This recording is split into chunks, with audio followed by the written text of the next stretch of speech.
Exoteric is the opposite of esoteric. It is when it is intended for or likely to be understood by the general public. There are many symbols that are esoteric. Some of these symbols are probably very familiar to you, but at the same time might not communicate much of a message at all. Don't be alarmed if you don't know what their esoteric meaning is. You are not supposed to, but once you take the time to study them, you no longer take these symbols at face value, but will be able to decode a message that is deliberately being conveyed. This goes hand in hand with the occultic motto, which is hiding in plain sight.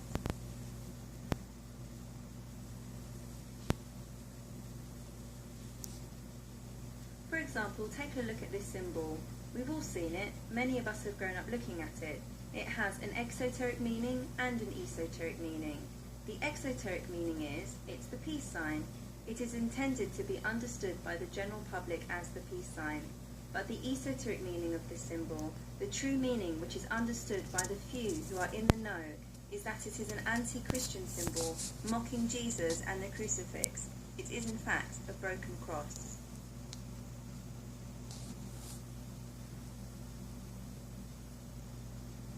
But what has all this to do with fashion? We will get there, but first we need some more background information. I first want to address the undertones suggested so far, such as what is the purpose of the occult, and who are the they who follow it, who propagate it. This is a huge subject and a whole other presentation in itself, but briefly allow me to explain. The occult is an ancient religion, as old as time itself. It can be difficult to define because there are so many layers to it, and it covers a whole spectrum of practices.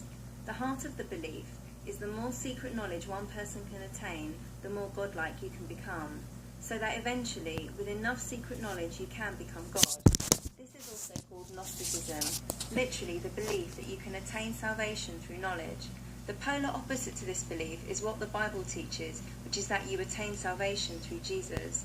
When studying the occult, you will often come across this dichotomy with the teachings of Christianity. If we take a quick look at Genesis 3, you have Adam and Eve living in paradise in the Garden of Eden. The serpent, who is really the devil, tempts Eve to eat the fruit of the tree of knowledge of good and evil. In verse 3, Eve explains to the serpent that God has told her she must not eat from it, and she must not touch it, or else she will die. In verse 4, the serpent replies to Eve, saying, "Surely you will not die, for God knows that when you eat from it, your eyes will be open, and you will become just like God, knowing good and evil." Long story short, Eve eats the fruit, which is often portrayed as an apple, even though the scripture is not specific.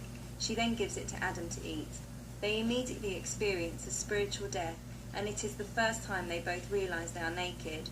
The Genesis 3 account is known in theology as the fall of man, or original sin. On the other hand, the lie of the serpent is the original lie from Satan. Satan lied to Eve when he told her by gaining knowledge she will become a god herself. He was appealing to her pride, offering her a god status if she did what he really wanted her to, which was simply to rebel against God like he did. It is the same lie being told today in the occult, that acquiring more knowledge will elevate you to godliness. Knowledge is power is a term famously attributed to Francis Bacon.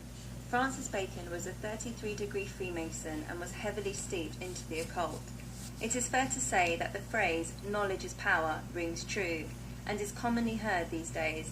At face value, it has a resemblance to the scripture in the Bible found in Hosea, quote, "My people perish for lack of knowledge," end quote.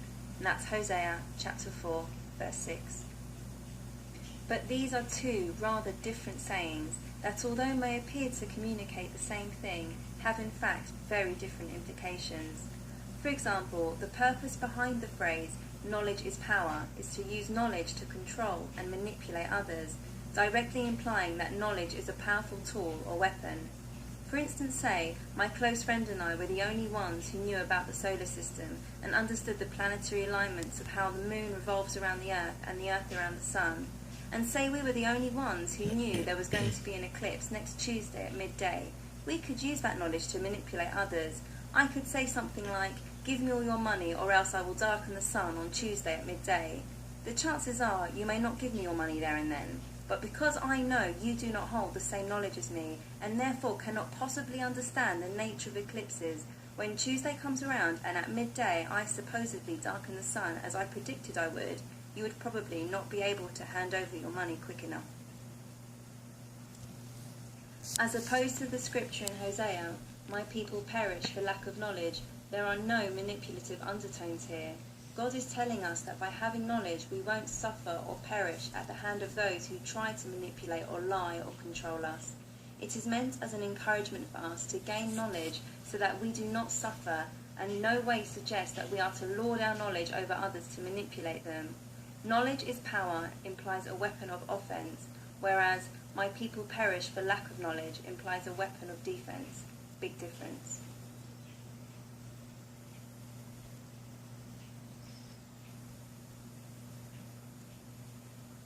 The Illuminati can be generally difficult to define, so I will stick to the basic facts to keep it as simple as I can for the sake of this presentation. The Illuminati are a secret society founded in 1776 in Bavaria, Germany by a chap called Adam Weishaupt. The word itself, Illuminati, literally means to be illuminated with knowledge, as this knowledge in turn brings light, illuminating an individual. They are deeply occultic in their beliefs and they revel in secret knowledge. Another name for Satan is Lucifer. Lucifer, which literally translates to light bearer, is more likely to be portrayed as a beautiful angel and light-giving. It is common amongst the secret societies and occultic beliefs for Lucifer to be considered as the source of everything, but especially of all light and of all knowledge. The Illuminati are 100% Luciferian in their philosophy. They sincerely believe that the serpent or the devil is the good guy in the Genesis account, and that Eve was right to eat of the tree of knowledge of good and evil, and that when she did become like God. Albert Pike, one of the founding fathers of Freemasonry, was himself a 33-degree Freemason.